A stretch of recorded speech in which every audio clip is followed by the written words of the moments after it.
Hello बच्चों, स्वागत है आप सभी का अपना यूट्यूब चैनल आइकॉनिक स्टूडेंट्स पे।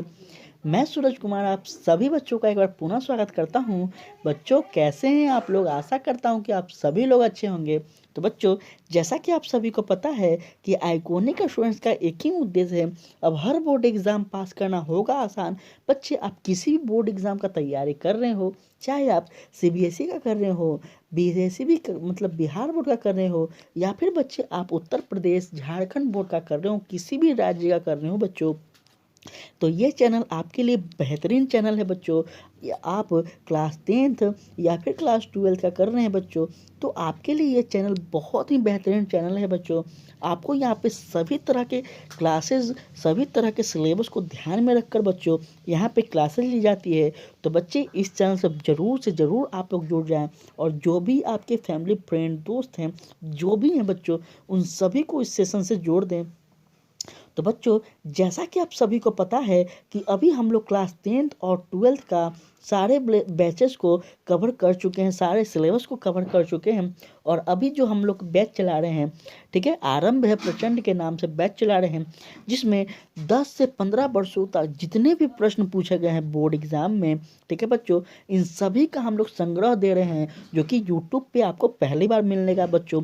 तो एक बार सेशन को ज़रूर सेशन को शेयर कर दे बच्चे। अगर आपका लक्ष्य 2023 में अच्छा नंबर लाना है बच्चों, तो एक बार सेशन को शेयर कर दें और इस सेशन से बिल्कुल जुड़ जाएं। तो बच्चों, इसी के साथ हम लोग आज पहला प्रश्न देखते हैं। कह रहा है, निम्नलिखित में कौन सी खाद्य फसल है? बच्चों, बहुत ही बेहतरीन प्रश्न आपके सामने है, और यह आपको भूगोल का प्रश्न देखने को मिल रहा है, ठीक है, कि निम्नलिखित में से कौन सा खाद्य फसल है? तो बच्चों, सही बताते हैं आपको कौन सा खाद्य फसल है, थोड़ा सा आप लोग कमेंट में बताते चलेंगे बच्चों फटाफट, ठीक है। तो इसका सही आंसर हो जाएगा आपका ऑप्शन नंबर सी, अर्थात चुकंदर जो है बच्चों, वो खाद्य फसल है। याद रखिएगा बच्चे इसको, ठीक है। चलिए, नेक्स्ट कह रहा है बच्चों कि निम्नलिखित में से कौन सा भू उपयोग सवर्ग नहीं है? संवर्ग नहीं है कौन में? निम्नलिखित में कौन सा भू उपयोग संवर्ग नहीं है? क्या है बच्चों? तो इसका ऑप्शन है पड़ती भूमि, निवल बोया क्षेत्र, सीमांत भूमि, या फिर कृषि योग्य व्यर्थ भूमि। तो इसका सही आंसर बच्चों, याद रखिएगा, हम जब आपको लेक्चर में बहुत अच्छे से पढ़ाए थे बच्चों, तो हम बताए थे कि कौन भूमि उपयोगी होता है, कौन भूमि किस क्षेत्र में आते हैं, किस श्रेणी में आते हैं। तो बच्चों, याद रखिएगा, सीमांत भूमि जो होगा इस सर्वर्ग भूमि में नहीं आते हैं बच्चों, याद रखिएगा इसको। इसी के साथ हम लोग आगे बात करें बच्चों, तो कह रहा है, खट्टे रसदार फसलों की कृषि संबंधित है? क्या है? मिश्रित कृषि है, संघन कृषि है, या भूमध्य सागरीय कृषि है, या फिर रोपण कृषि है? तो बच्चों, याद रखिएगा, आपको कृषि का चैप्टर बहुत ही अच्छे ढंग से, बहुत ही बेहतर ढंग से पढ़ाया गया है बच्चों। तो इसका सही आंसर हो जाएगा आपका ऑप्शन नंबर सी, भूमध्य सागरीय कृषि से संबंधित होता है बच्चों। एक बार सेशन को ज़रूर से ज़रूर आप लोग सब्सक्राइब करवा दें, और बच्चों आप लोग शेयर करवा दें, अधिक से अधिक शेयर बच्चों तक करें, ताकि देखिए, जो भी बोर्ड एग्ज़ाम देने वाले बच्चे हैं, आइकॉनिक स्टूडेंट का बच्चों यही उद्देश्य है कि जितने भी बच्चे हैं बोर्ड एग्ज़ाम देने वाले हैं, वह किसी कारण से पढ़ाई नहीं कर पा रहे हैं, या फिर बच्चों उनको किसी तरह से कोई भी समस्या हो, तो आइकॉनिक स्टूडेंट से ज़रूर वो जुड़ जाएं। उनका सारा समस्या हम सॉल्व करने का 100% कोशिश करेंगे बच्चों। उनके लिए बेहतर से बेहतर क्लासेस यहाँ पे हम चैनल पे लाएंगे। तो बच्चों, एक बार सेशन को शेयर करवा दीजिए और उन सभी को बताइए, ठीक है। कह रहा है, प्रश्न नंबर 4 के निम्नलिखित में से कौन सी रोपण फसल नहीं? बच्चों, रोपण फसल कौन सी नहीं है? तो बच्चों, आप लोग इसको ज़रूर बताएं। अगर आप हमारे पुराने स्टूडेंट होंगे, तो 100% हमारे चीज़ को आप बता पाएंगे, क्योंकि बच्चों, आप प्ले लिस्ट में जाकर देख सकते हैं, ऐसा कोई टॉपिक नहीं है, ऐसा कोई सब्जेक्ट नहीं है, ऐसा कोई चैप्टर नहीं है जो आपको क्लियर वाइज कर कर नहीं पढ़ाया गया है। तो बच्चों, आप ज़रूर से इस कमेंट को में बताएं कि इसका सही आंसर क्या होगा, ठीक है। तो रोपण कृषि जो होगा बच्चों, वो क्या होगा? आपका गेहूं हो जाएगा, ठीक है बच्चों। चलिए, आगे हम लोग बात करते हैं कि सहकारी कृषि अधिक फसल रही, ठीक है। सहकारी कृषि जो है वो अधिक फसल रही है, ठीक है। रूस में, डेनमार्क में, या फिर बच्चों कहाँ हो जाएगा, नीदरलैंड या फिर भारत में। सहकारी कृषि जो है वो अधिक कहाँ पे रही है बच्चों, तो इसका सही आंसर हो जाएगा आपका डेनमार्क में बच्चों, याद रखिएगा। ऑप्शन नंबर बी इसका सही आंसर हो जाएगा। यूरोप वासियों द्वारा अपने उपनिवेशों में किस प्रकार की कृषि का विकास किया गया था। तो बच्चों सबसे पहले तो आपको यह बता दें हम कि उपनिवेश का मतलब क्या होता है। हम आपको जब पढ़ाए थे बच्चे तो आपको इकोनॉमिक्स में भी बताए थे, ज्योग्राफी में भी बताए थे बच्चों कि उपनिवेश का अर्थ क्या होता है। ठीक है, तो बच्चों इसका सही आंसर क्या हो जाएगा आपका ऑप्शन नंबर बी हो जाएगा। ठीक है बच्चों, रोपण कृषि जो है वह, ठीक है बच्चों, बी नंबर इसका सही आंसर हो जाएगा। चलिए आगे हम लोग बात करें कि निम्नलिखित में कौन कृषि आधारित उत्पादन नहीं है। ठीक है, आधारित उत्पादन नहीं है बच्चों, पूछ रहा है चीनी है, नमक है, कॉफ़ी है या फिर चाय है। बच्चों इसका सही आंसर हो जाएगा आपका, क्या हो जाएगा बच्चों, इसका सही आंसर हो जाएगा ऑप्शन नंबर बी नमक। एक बार सेशन को जरूर से जरूर आप लोग शेयर कर दीजिए बच्चे। ठीक है, चलिए आगे हम लोग बात करते हैं ब्राज़ील के कॉफ़ी बागान को क्या कहा जाता है बच्चों। और ये सभी के सभी प्रश्न, जितने भी हम प्रश्नों का संग्रह करवा रहे हैं बच्चों, ये सभी के सभी ना तो आपका मॉडर्न पेपर से है ना तो बच्चों गेस पेपर से है। तो इसलिए बच्चों आप लोग ध्यान में रखेंगे जितने भी प्रश्न हम करवा रहे हैं डायरेक्ट बोर्ड के द्वारा पूछे गए प्रश्न है बच्चों, और 100% यह पूछा गया प्रश्न है बच्चों, और आगे भी पूछा जा सकता है बच्चों। तो आप लोग सीरियस रहेंगे बच्चों, आपके लिए बहुत ही फायदेमंद होगा। देखिए क्वेश्चन बैंक आप अगर देखते हैं, क्वेश्चन बैंक आप रट्टा मारते बच्चों तो ये नामुमकिन था। ठीक है, लेकिन हम बच्चों आपके लिए इतना बेहतर ढंग से आपको लेक्चर के माध्यम से समझा रहे हैं, पढ़ा रहे हैं, ताकि आप कहीं भी बैठे रहें, आप चलते रहें कहीं भी और आप लेक्चर को सुनते रहें बच्चों। तो इससे ज़्यादा आपको यह फ़ायदा होगा कि जब आप क्लासरूम में बैठेंगे बच्चों, तब आपके सामने जब क्वेश्चन आएगा तब आपको पता चलेगा कि इस सेशन का क्या फ़ायदा था। ठीक है बच्चों, तो बच्चों इसका सही आंसर हो जाएगा ब्राज़ील के कॉफ़ी बागान को क्या कहा जाता है। इसका सही आंसर हो जाएगा बच्चों ऑप्शन नंबर ए। ठीक है, फेजेंडा इसका सही आंसर हो जाएगा बच्चों, याद रखिएगा ऑप्शन नंबर ए। ठीक है, चलिए आगे हम लोग चलते हैं बच्चों, और कमेंट में ज़रूर बताइएगा बच्चे कि ये सेशन से आप सभी को कितना ज़्यादा फ़ायदा हो रहा है बच्चे। ये चीज़ को आप लोग ज़रूर बताइएगा ताकि हमें भी पता चल पाए कि हम जो कर रहे हैं ये हमारे बच्चे के लिए सही है या फिर गलत हो रहा है। ठीक है बच्चे, तो हम अपने जो फैसला है उसमें 100% बदलाव करेंगे बच्चों। तो कमेंट में ज़रूर से आप लोग बताइएगा। ठीक है बच्चों, चलिए निम्न में से कौन सी रोपण फसल नहीं है बच्चों। रोपण फसल अभी हम पढ़ाए थे, ऊपर बताए हैं। ठीक है, कि कौन सी रोपण फसल है, और अब पूछ रहा है रोपण फसल कौन सी नहीं है। तो बच्चों याद रखिएगा रोपण फसल कौन सी नहीं है, तो चावल जो है बच्चों आपका यह रोपण फसल में नहीं आती है, याद रखिएगा बच्चे।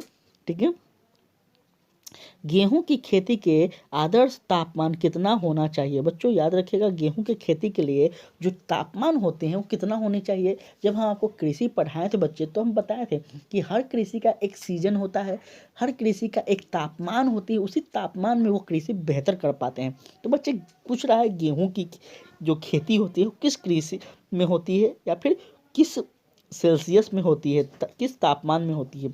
तो बच्चे याद रखिएगा इसका सही आंसर हो जाएगा बच्चों ऑप्शन नंबर बी। ठीक है, 10 सेल्सियस से लेकर 20 सेल्सियस तक होती है बच्चों। ठीक है, 10 सेल्सियस से लेकर 20 सेल्सियस तक इसका सही आंसर हो जाएगा बच्चे, याद रखेंगे इसको। आगे हम लोग बात करते हैं, तो आगे कह रहा है आपका आज विश्व में लगभग कितने कितने लोग भरण पोषण जलवासी पशुचारण पर निर्भर है। बहुत ही बेहतरीन प्रश्न बच्चों, और ये कई बार बोर्ड में पूछा गया प्रश्न है बच्चों। तो इसका सही आप लोग जरूर से जरूर करें बच्चों, और इसका सही आंसर हो जाएगा बच्चों ऑप्शन नंबर बी। ठीक है बच्चों, आज विश्व में लगभग कितने प्रतिशत लोग हैं बच्चों जो वो भरण पोषण वासी पशुचारण पर निर्भर है। तो 2 करोड़ लगभग है बच्चों, याद रखिएगा 2 करोड़। पूरे विश्व की बात की जा रही है, ना कि भारत की, ना कि बिहार की। ठीक है बच्चों, याद रखेंगे इस बात को। कह रहा है चावल या धान की खेती संबंधित है किससे। ठीक है, रोपण कृषि से है या फिर ट्रक कृषि से है, भूमध्य सागरीय कृषि से है या फिर गहन निर्वासन कृषि से। तो बच्चों याद रखिए गहन निर्वाहन कृषि से है, ऑप्शन नंबर डी इसका सही आंसर हो रहा है बच्चों। आगे हम लोग बात करते हैं बच्चों, तो आगे कह रहा है रबड़ का सबसे बड़ा निर्यात देश कौन सा है बच्चों।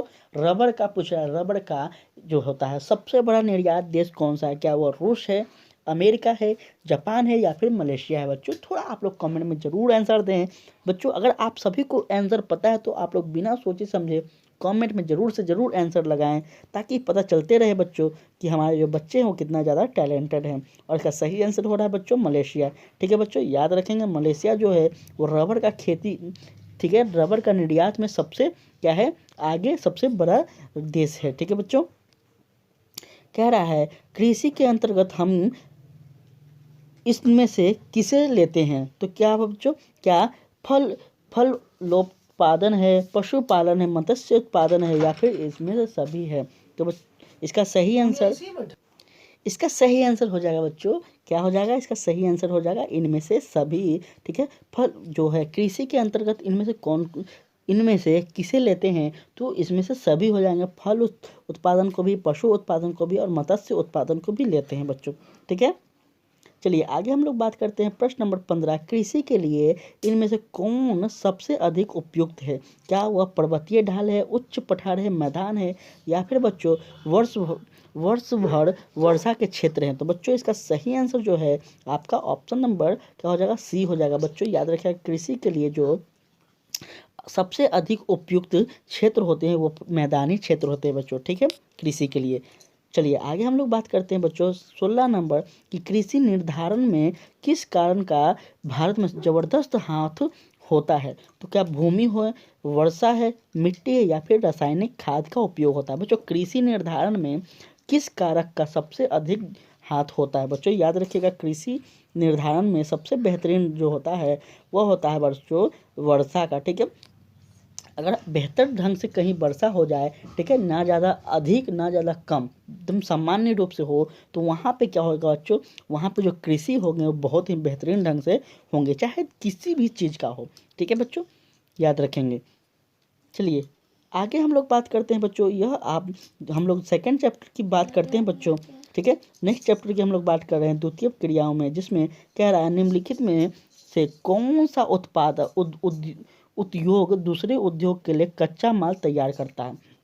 देखिए बच्चों, यहाँ नाम लिखने का, सेक्शन लिखने का तात्पर्य यह है कि हम जितने भी क्वेश्चन बैंक से क्वेश्चन को निकालते हैं, देखते हैं, उसके बाद फिर हम उस चैप्टर से मिलाते हैं कि किस किस चैप्टर से कितने प्रश्न पूछे गए हैं, ताकि हम यहाँ पे दे देते हैं तो हमारे बच्चों को यह पता चले कि अभी तक बोर्ड एग्जाम में किस चैप्टर से कितने प्रश्न पूछे गए हैं बच्चों। तो काफ़ी ज़्यादा आपके लिए बोर्ड एग्जाम हम आसान करने का प्रयास कर रहे हैं बच्चों।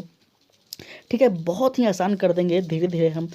ठीक है, थोड़ा हमको टाइम दीजिए आप लोग। तो बच्चों इसका सही आंसर क्या हो जाएगा? इसका सही आंसर हो जाएगा बच्चों आपका ऑप्शन नंबर बी। ठीक है, कुटीर उद्योग जो होता है बच्चों, इसका सही आंसर हो जाएगा। ठीक है, चलिए निम्नलिखित में से कौन औद्योगिक अवस्थापना का प्रमुख कारक नहीं है? बच्चों थोड़ा सा यहाँ पे ध्यान दीजिएगा, यह थोड़ा सा पेचीदा सा प्रश्न पूछ रहा है। तो पूछ रहा है निम्नलिखित में से कौन औद्योगिक अवस्थापना का प्रमुख कारक नहीं है? बच्चों क्या हो जाएगा आपका? तो बच्चों पूंजी जो हो जाएगा बच्चों, यह हो जाएगा आपका अवस्थापना का प्रमुख कारक नहीं है बच्चों। ठीक है, चलिए आगे हम लोग बात करते हैं निम्नलिखित में कौन सा एक जोड़ा सही मेल खाता है?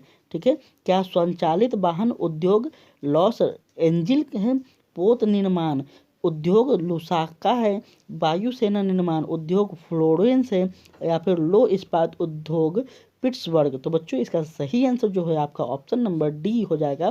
ठीक है बच्चों, लो इस्पात उद्योग पिट्सबर्ग के द्वारा, यह इसका सही आंसर हो जाएगा बच्चों। ठीक है, चलिए आगे हम लोग बात करते हैं। तो कह रहा है बच्चों निम्नलिखित क्रियाकलापों में से कौन सा एक द्वितीय सेक्टर का क्रियाकलाप नहीं है बच्चों?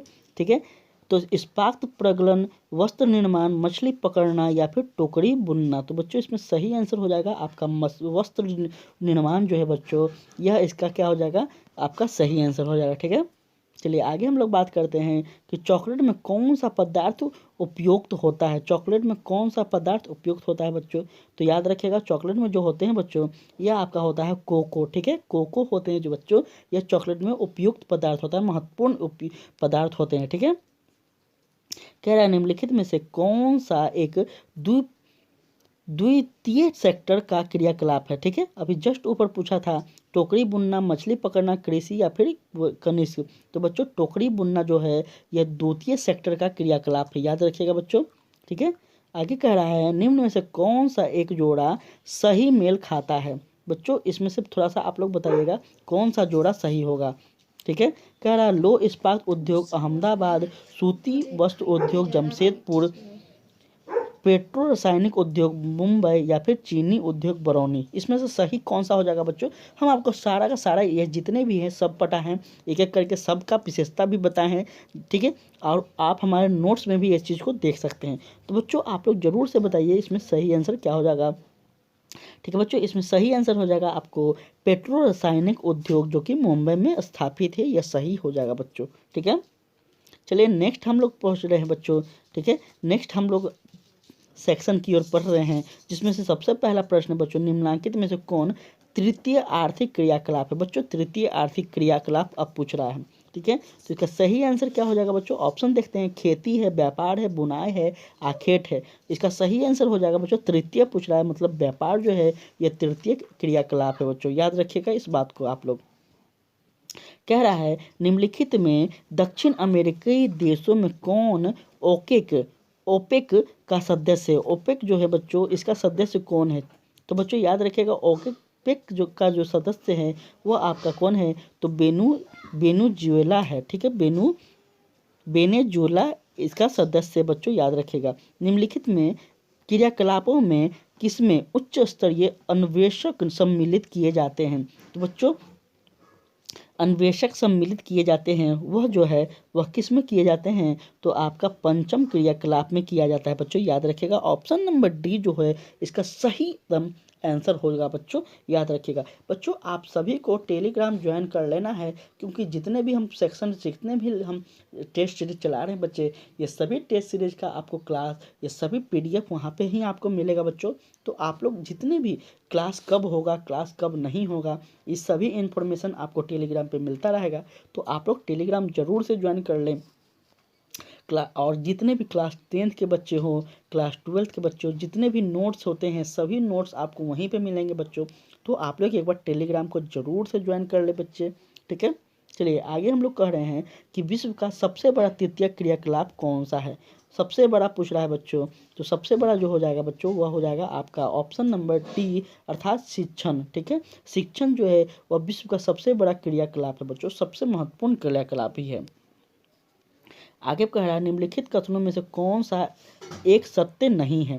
ठीक है, ब्रह्म दक्षता को बढ़ाता है और लागतों को घटाता है। कभी कभार अभियांत्रिक और निर्माण कार्यों में भी बाह्य स्रोत की जा सकती है, या फिर बीपीओज के पास केपीओज की तुलना में बेहतर व्यवसाय अवसर होते हैं। तो बच्चों और कह रहे हैं अंतिम कामों के बड़े बाह्य शोषण करने वाले देशों में काम की तलाश करने वाले में असंतोष पाया जाता है। तो बच्चों इसको थोड़ा सा आप लोग समझिएगा।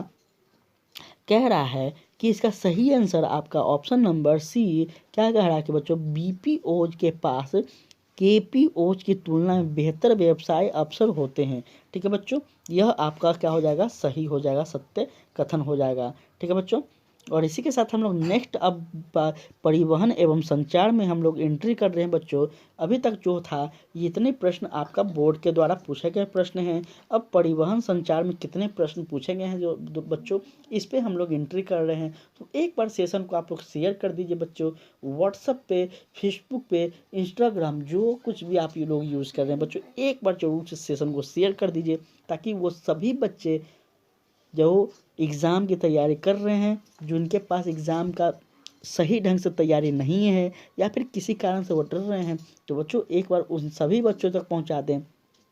देखिए हम पूरी तरह से अपना एफर्ट लगा रहे हैं बच्चे, आपका बस इतना सहयोग चाहिए कि आप अधिक से अधिक बच्चों तक हमें पहुंचाएं, ताकि जो बच्चे को मतलब जिस बच्चे में कुछ कमी है, जिस बच्चे किसी कारण से पढ़ाई नहीं कर पा रहे हैं अच्छे ढंग से, या फिर हम उन तक नहीं पहुंच पा रहे हैं, तो बच्चों आप लोग बीच में इस चीज़ को पूरा करें, ठीक है, ताकि अधिक बच्चे अगर आएंगे, अधिक बच्चों का मांग होगा तो आपके लिए भी बेहतर होगा, आपके लिए भी आसान से आसान चीज़ को हम लाने का प्रयास करेंगे बच्चों, ठीक है। तो इसी के साथ हम लोग आगे बात करें तो बच्चों कह रहा है निम्नलिखित में किस अर्थव्यवस्था में उत्पादन का स्वामित्व व्यक्तिगत होता है। बच्चों यह तो बिल्कुल बेसिक सा प्रश्न है, ठीक है। यह क्या हो जाएगा बच्चों, आपका पूंजीवाद जो हो जाएगा बच्चों, पूंजीवादी अर्थव्यवस्था में ही ना स्वामित्व जो होता है वो व्यक्तिगत होता है।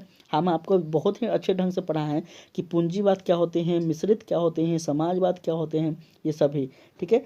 ट्रांस महाद्वीपीय स्टुअर्ट महामार्ग जोड़ता है, किसको जोड़ता है बच्चों, तो याद रखिएगा किसे जोड़ता है, आप लोग को याद रखना है डार्विन को मेलबर्न से जोड़ता है बच्चों, याद रखिएगा। ऑप्शन नंबर डी इसका सही आंसर हो जाएगा।